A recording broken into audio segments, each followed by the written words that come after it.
नमस्कार शेतकरी मित्रांनो, बंधूंनो.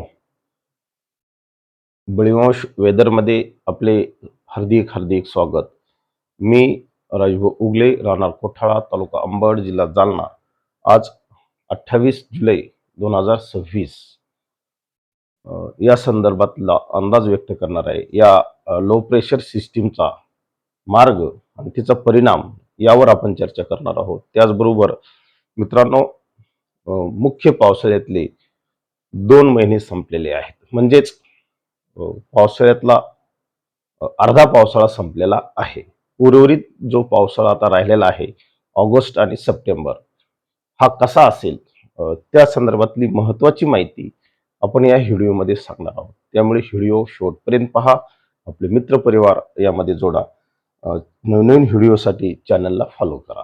मित्रांनो, ही ही जी सिस्टीम आहे DD, या ठिकाणं ती तयार झालेली आहे. तिनं आता काही अंशी भूभागावर प्रवेश केलेला आहे. तुम्ही स्पष्ट या ठिकाणी पाहू शकता.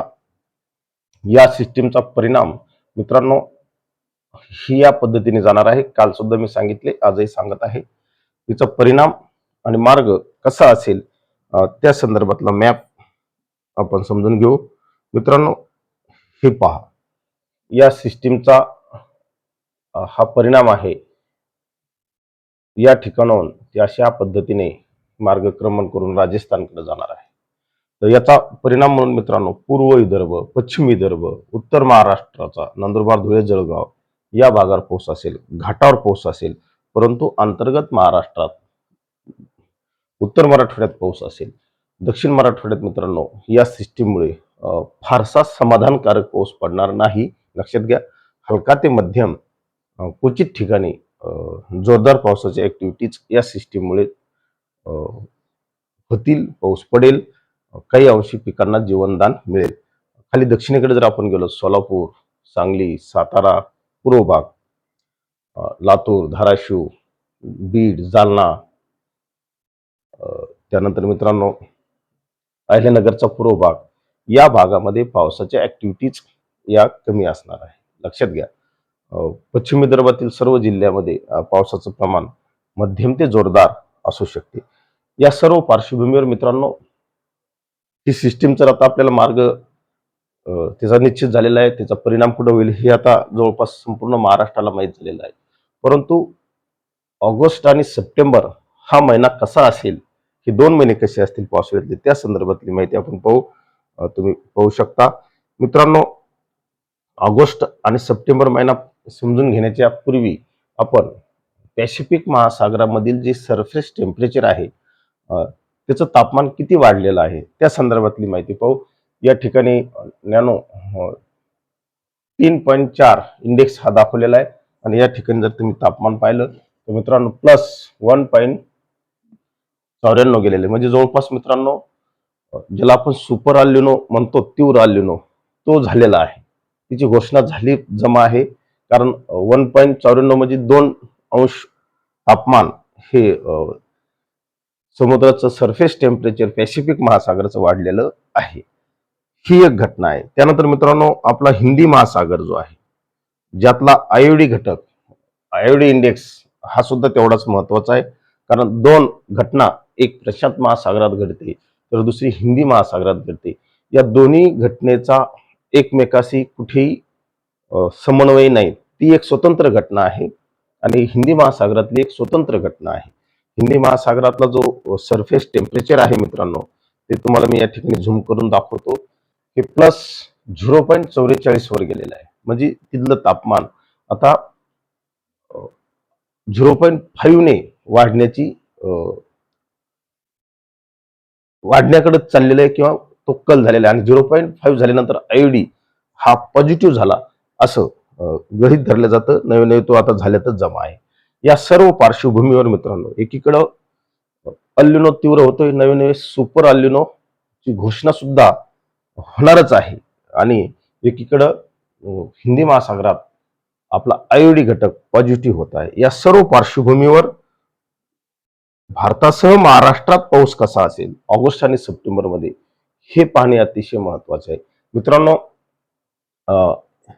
हे जे मॉडेल आहेत, या मॉडेलकडून आपल्याला ऑगस्ट आणि सप्टेंबरचा हे मेड ब्ल्यूचे मॉडेल आहे, ऑगस्ट आणि सप्टेंबरचा महत्वाचा अंदाज या मॉडेलने आपल्याला व्यक्त केलेला आहे.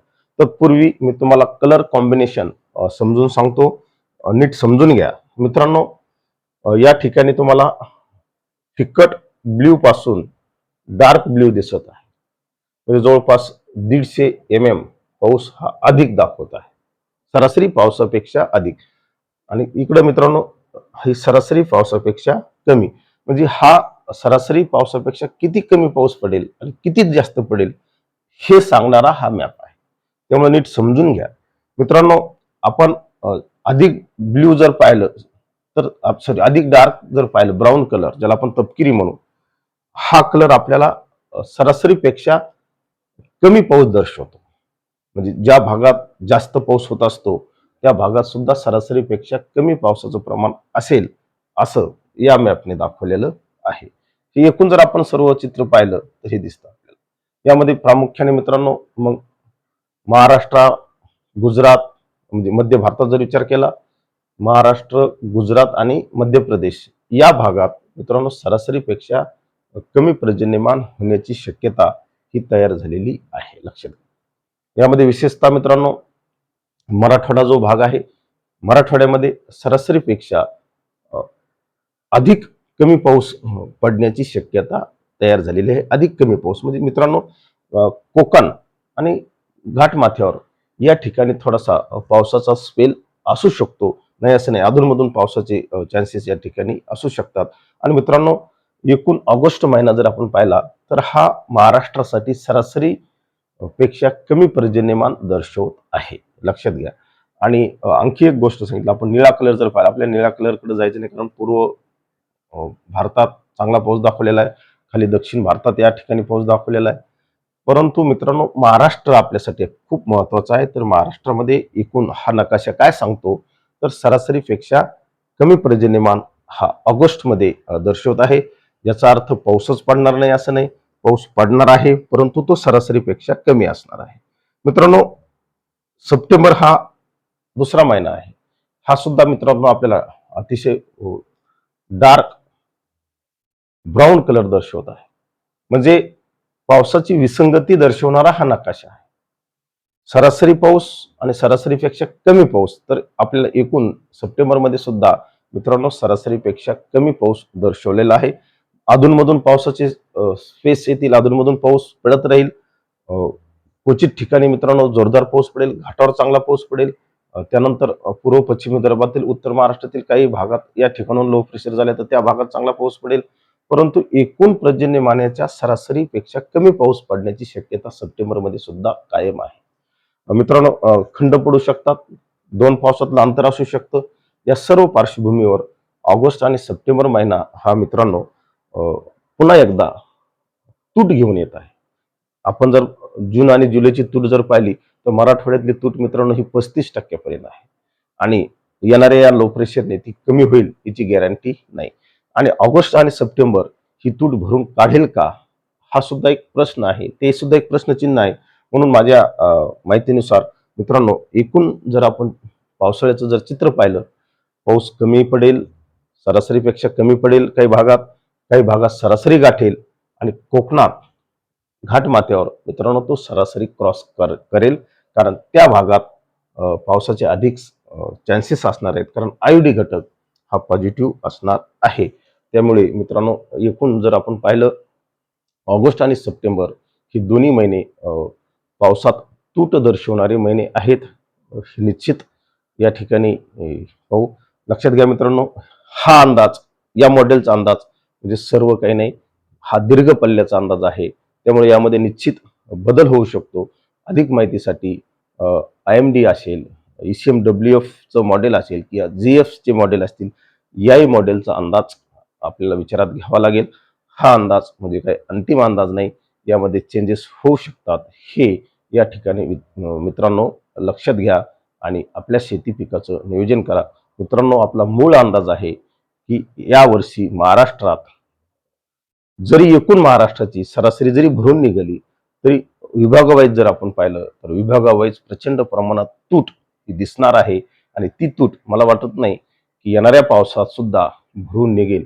आणि मित्रांनो, एक महत्वाची गोष्ट तुम्हाला सांगू शकतो, संपूर्ण देशात जर 10% जर तूट असेल तर ही तूट गंभीर समजल्या जाते. लक्षात घ्या, संपूर्ण देशाचा जर आपण विचार केला, एकूण पर्जन्यमानात जर 10% तूट जर असेल तर ती तूट गंभीर गृहीत धरली जाते.